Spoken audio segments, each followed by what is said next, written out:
اسرائیلی فوج کے مرحلہ وار انخلا کا انہوں نے مطالبہ کیا، اور ساتھ ساتھ ایران سمیت جو مقاومتی تنظیمیں ہیں خطے کی، ان سب کا اس نے برملا شکریہ ادا کیا کہ وہ اس تمام تر عرصے کے اندر فلسطینیوں کے ساتھ کھڑے رہے، ڈٹے رہے۔ اس کے ساتھ ساتھ اسرائیل کی جو فورسز ہیں انہوں نے باقاعدہ عقب نشینی شروع کر دیا ہے، وہاں سے نکلنا شروع کر دیا ہے، آہستہ آہستہ اپنے سامان سمیٹ کر چلے جانا شروع کر دیا۔ اس میں وہ جو جولانی بریگیڈ ہے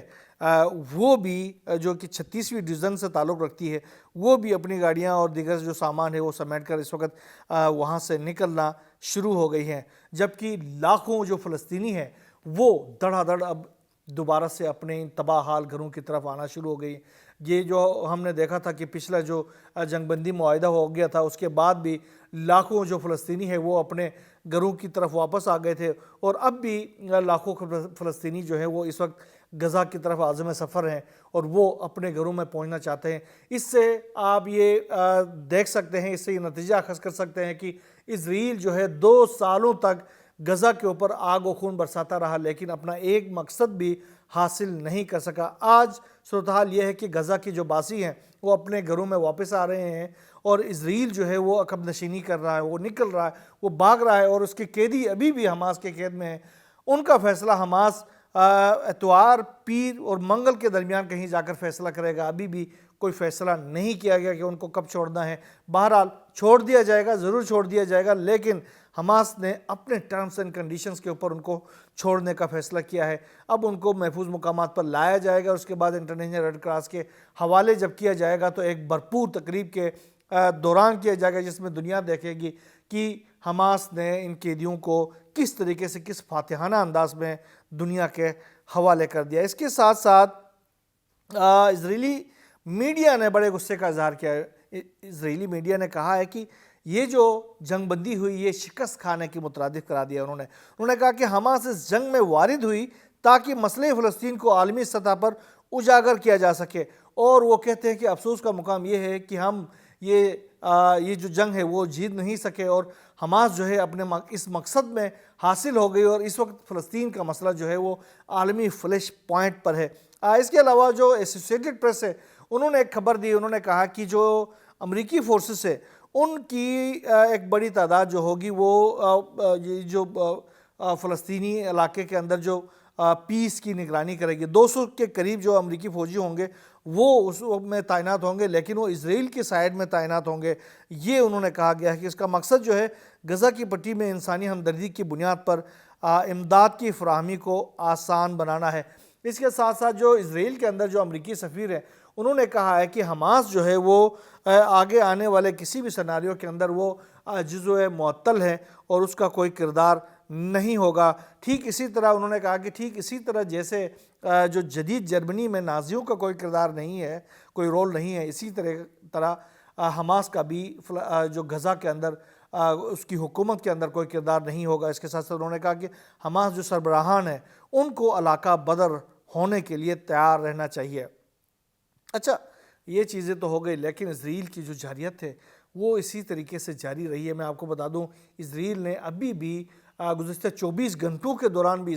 غزہ کے مختلف مقامات کے اوپر، خان یونس کے اوپر حملے کیے ہیں، غزہ کے مشرقی اور مغربی علاقے کے اوپر بڑے پیمانے پر حملے کیے ہیں، ٹینکوں کے ذریعے حملے کیے گئے ہیں، اپنے سمندری کوسٹل جو ان کے جو فورسز ہیں ان کے ذریعے حملے کیے گئے ہیں، اور ایئر فورس کے ذریعے بھی حملے کیے گئے ہیں، جس کے نتیجے میں گزشتہ 24 گھنٹوں کے دوران 17 سے زائد افراد شہید ہو چکے ہیں اور تقریباً 70 سے زائد زخمی ہو چکے ہیں۔ تو یہ ہم کہہ سکتے ہیں کہ اسرائیل جو ہے وہ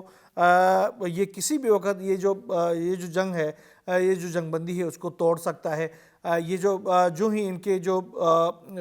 قیدی رہا ہوں گے اس کے بعد یہ اپنے پلان بی پر عمل کر سکتے ہیں، کیونکہ اس پلان بی کے لیے ڈونلڈ ٹرمپ بھی متفق ہے اور نیتن یاہو، یہ دونوں متفق ہیں کہ اس میں حماس کے رہنماؤں کو چاہے وہ اندر ہوں چاہے باہر ہوں، جس بھی ملک میں ہوں، ان کو چن چن کر شہید کیے جانے کا امکانات زیادہ ہیں، اور اس کے نتیجے میں ایک بار پھر جو ہے وہ یہاں پر جنگ کے شعلے بھڑک سکتے ہیں۔ اس کے ساتھ ساتھ ایک بڑی ڈیولپمنٹ یہ آ رہی ہے کہ اب غزہ سے جب فارغ ہو رہے ہیں اسرائیل کی جو فورسز، تو اسرائیل اور امریکہ جو ہے اپنی تمام جو توجہ ہے وہ ایران کی طرف منتقل کر رہی ہیں، اور ایران کو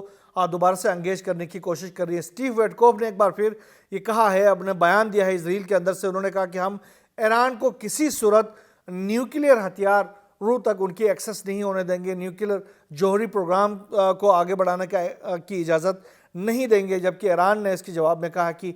ہم جو ہے وہ تمہارے کہنے کے اوپر تو نہیں چلیں گے، ہمارے اپنے مفادات ہیں۔ کل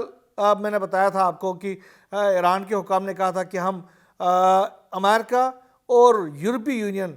خاص طور پر جو یورپی ٹرائکا ہے، اس کے ساتھ کسی طرح کی کوئی بات چیت نہیں کریں گے۔ اسٹیو ویٹکوف کے بیان کے بعد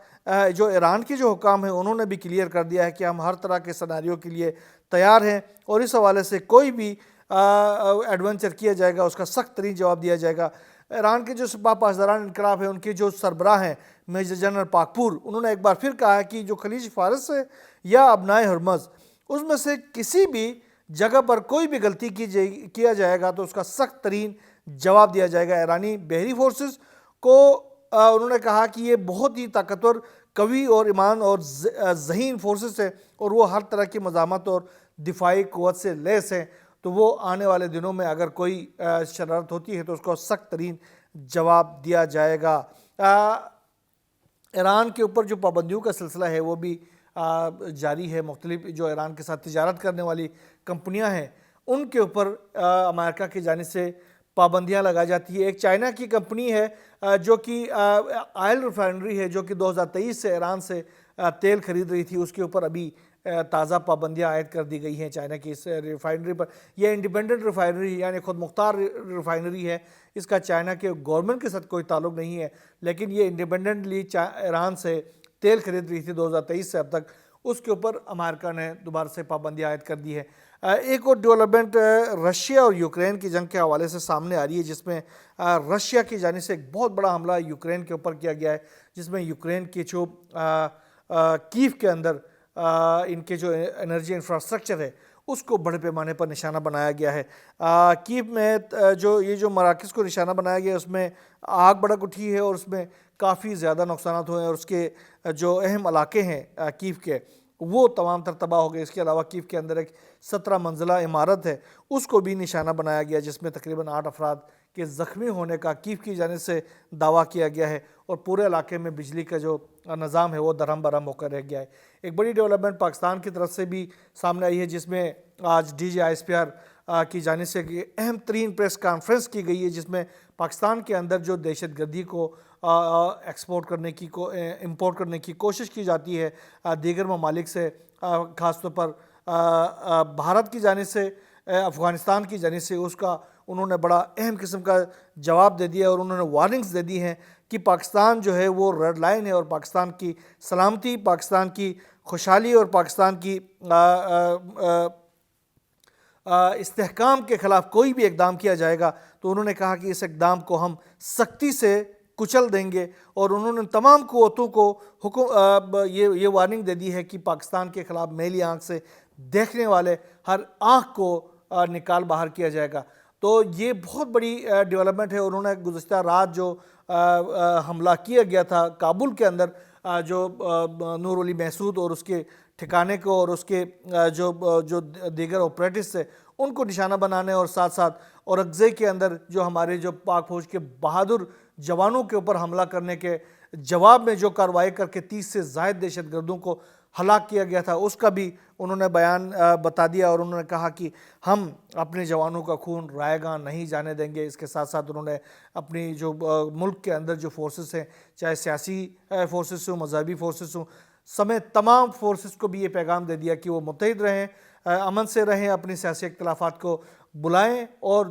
ملک کے خلاف دشمنی کرنے والے کسی بھی عنصر کو سختی سے نمٹنے کے لیے پاک فوج کا دستو بازو بنے۔ یہ بہت ہی اہم ڈیولپمنٹ ہے۔ انہوں نے یہ بھی کہا کہ جو سیکیورٹی جو ادارے ہیں وہ افغانستان سے امن کی بھیک نہیں مانگیں گے، جہاں دہشت گردی ایکسپورٹ کرنے کی کوشش کی جائے گی، پاکستان کے اندر لانے کی کوشش کی جائے گی، تو ہم اس ٹھکانے کو نشانہ بنائیں گے، چاہے وہ جہاں پر بھی ہو، ہم اس کو نشانہ بنا کر اپنے ملک کو محفوظ بنائیں گے۔ یہ بہت اہم ڈیولپمنٹ ہے، اور یہ پیغام بھی ہے خاص طور پر بھارت کے لیے، خاص طور پر افغانستان کے لیے، جن کی سرزمینیں ہمارے خلاف استعمال ہوتی ہیں۔ اگر اسی طرح یہ اپنے